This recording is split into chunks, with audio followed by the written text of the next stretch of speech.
Well, good morning, good afternoon, good evening to all of you. Yes, today I'm going to talk quickly about Melissa Lee's CNBC reporting piece that she put out, and the three most important aspects of this. We have Melissa Lee, Adam Aron, and Trey Collins. My focus of the whole piece, and I'm keeping one person out because I just don't feel they're really too relevant to this.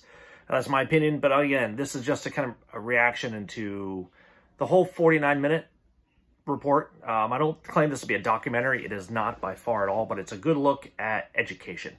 And I think when you look at her track record and also a lot of the media's attention on this, they're just covering the right now. And anybody who is a boomer, anybody who is uneducated and just watching the news pieces, and they'll discard any of this discussion by the younger generation, by you or me, and stockholders that have been in this for so long. It's like, oh, you're losing your mind, you're crazy, it's not going anywhere. They don't understand what happened. So I'm going to give her credit into a well done, very good editing job, really good for the producers to put along the whole storyline and the narrative to get an understanding of the whole situation. And for me, I looked at that through the lens of somebody who was uneducated, who does not see and understand why these kids, teenagers, young adults, middle-aged people, anybody, all around the world. I mean, I'm in Taiwan, people around the world. Why are they investing 10% of their monthly budget all up to 80%? Put their savings online, sold their cars, sold their motorcycles, even sold the second house just to invest in more in AMC. This is the why. I think it did a very decent job of promoting and just getting the answers that people want. Not answers that we need. We already have the information, but these are people who have no idea about the market. It'll give them some understanding of things going on. They can watch it, throw it away, but at least now they can understand part of the language, part of the culture, part of the movement, part of the news, part of the due diligence, part of the reasons, every single thing that's laid out very well. And of course, we'll hear a lot of crap about that. That's fine. It's not the APE documentary that is being worked on, Apes Together Strong. That'll be something completely different. I understand that. But this is just a right now, basically a nice, good report that's been done for the last 10 months. I mean, I've been growing my beard here for the last 10 months, since October 27th. Expected to shave it off after everything's happened. Still growing my beard long and still educating myself. So I think every month I gain more knowledge and gain more just respect and understanding about the whole development of this whole process.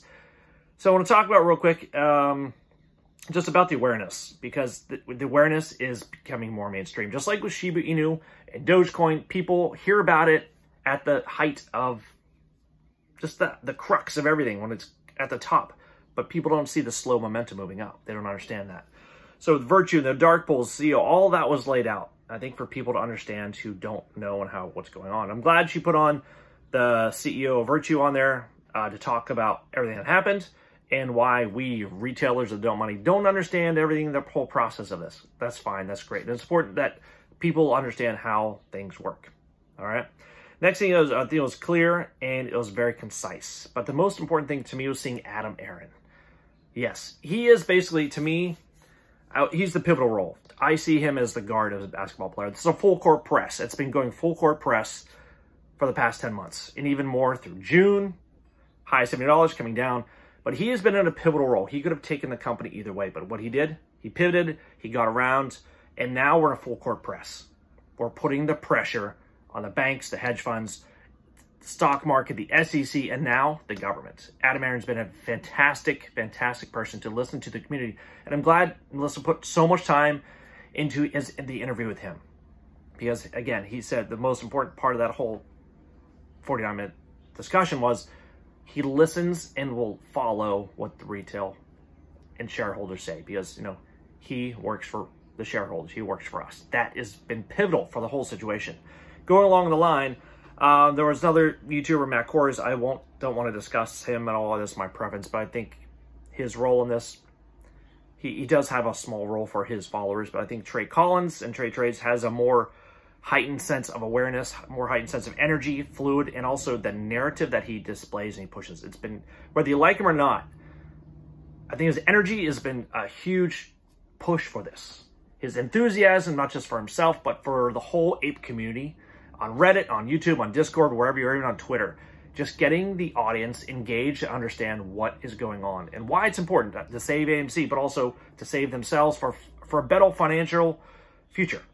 And to everybody that was interviewed on there, I'd probably see about 5 people that were interviewed on there, the whole thing. I thought she would have included a lot more people, discussions about why they're holding the stock, why did they buy in. That's what I understood from her original tweet way back when.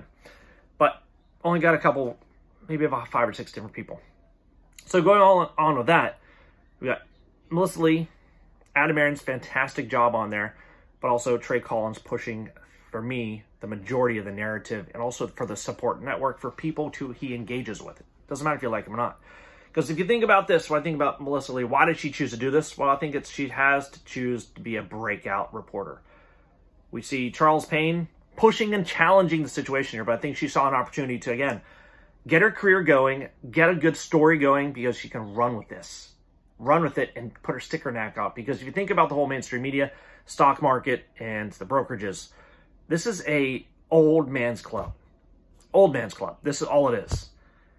And all these old men are telling you can't do this. No, that's not the way it works. But you know what? The retail traders now, younger generations, females are kicking butt on this.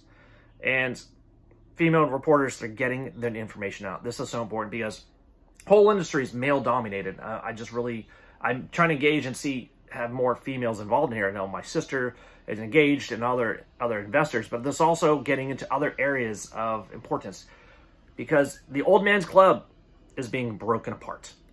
It's being challenged and being chipped away, and there are already cracks in it because crypto coming in through GameStop and also the AMC, but also the Shiba Inu, Dogecoin. This is all threatening their livelihood, the way they do business, the way they make money under the table.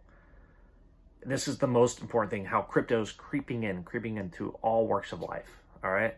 So there's a lot to put in here, and I'm glad Trey put out a new video about his participation and what he thought about it. It's great. I think they did a very good job, and I hope people can think about it critically, analyze it, step back, and look at the broader picture. When you zoom out, you'll see the broader picture of everything, how we, the Reddit community, the APE community, has saved one company.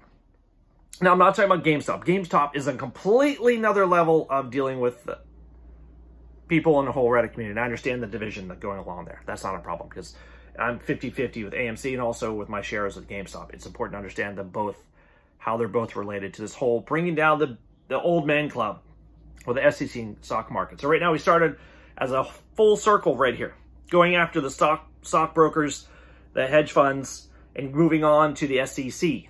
Getting the mainstream media and the SEC involved and getting their awareness about we're not going away, we're here. And now getting into politics. We're not moving, change the rules because getting more political, this is the hard part. The hardest part is getting the political leaders that we vote for, I won't say pay, but that's what the other people do, getting them to change the legislation. That's going to be vital.